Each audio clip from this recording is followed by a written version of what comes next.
আমার নাগরিক বন্ধুরা, হয়তো এই কথা বলার প্রয়োজন ছিল না, কিন্তু যেহেতু এই অঞ্চলটাকে আমরা জানি বাস্তুহারা অঞ্চল, আজকে অংশগ্রহণের অঞ্চল পাল্টে গিয়েছে। প্রথম কথা বলি, কারো নাম ভোটার লিস্ট থেকে বাদ দেওয়ার অধিকার নির্বাচন কমিশনের নেই। 2002 নাম থাকুক বা না থাকুক, তার সঙ্গে নতুন ভোটার লিস্টের নাম তোলার কোনো সম্পর্ক নেই। ওরা যেটা বলেছেন, 2002 একটা এইরকম এসআইআর হয়েছিল, তখন কিন্তু এরকম আতঙ্ক ছড়ায়নি। তার কারণ তখনও তৃণমূলের নেত্রী অনুপ্রবেশের তত্ত্বটা বাজারে হাজির করেন।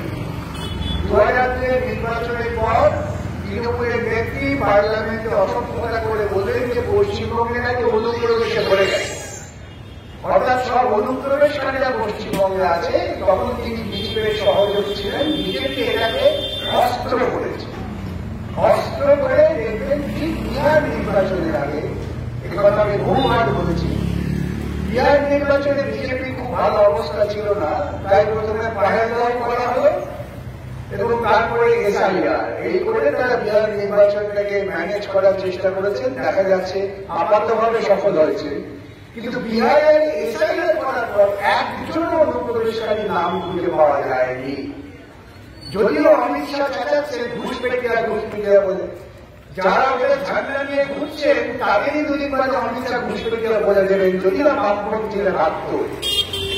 এখন 2002 নির্বাচন হয়ে গিয়েছে, এসআইআর হয়ে গেছে, সমস্যা নেই। আজকে এসআইআর হচ্ছে, এটা একটা স্বাভাবিক প্রক্রিয়া। কিন্তু তৃণমূল বিজেপি মিলে মানুষের মনের মধ্যে একটা পরিকল্পিত আতঙ্ক তৈরি করার চেষ্টা করছে।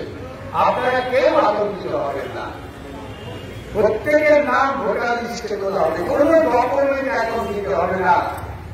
সুপ্রিম কোর্ট পরিষ্কার বলেছেন, নির্বাচন কমিশন নাগরিকত্ব ঠিক করতে পারেন না। দেশটা ভাগ হয়েছিল রাজনৈতিক নেতাদের সাম্রাজ্যবাদী চক্রান্তের ফলে। আরএসএস মুসলিম লীগ দেশ ভাগ করেছিল। পশ্চিমবঙ্গের বুকে আরএসএস এর দুই সন্তান বিজেপি এবং তৃণমূল, তারা ঝাঁকিয়ে আছেন, মানুষের মধ্যে বিভ্রান্তি সৃষ্টি করছেন। আধার কার্ড থাকলেই আপনার নাম ভোটার লিস্টে তুলতে হবে।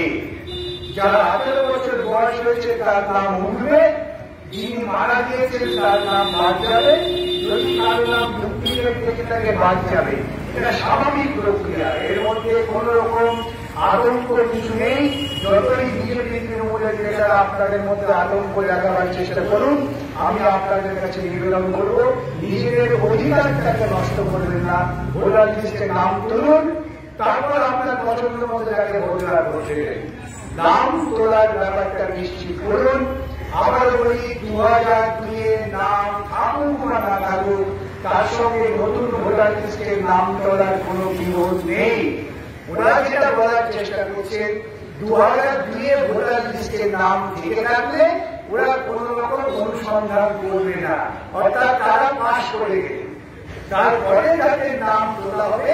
ওদের যদি মনে হয়, মানে যদি বিজেপি তৃণমূল দেখিয়ে দেয় ইলেকশন কমিশনকে যে এই জায়গাটা একটু বামপন্থীদের প্রভাব আছে, এখানের ভোটারদের বোঝান, তখন ওরা হয়তো আপনাদের দেখে জিজ্ঞাসা করবে, দেখি আপনার কি নথি আছে।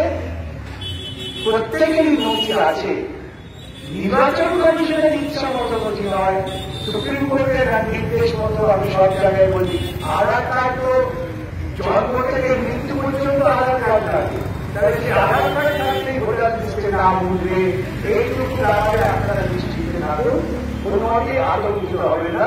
আমাদের কর্মীরা আছেন, আপনাকে এই শিবিরে আসবেন, তাদের পরামর্শ নেবেন, তারা সাধ্যমতো আপনাদের সাহায্য করবেন। যদি পরবর্তীকালে কোনো বিপদ হয়, ওদের সঙ্গে যোগাযোগ করবেন, ব্যাপারটা আদালতে আমি বুঝে নেব। নমস্কার।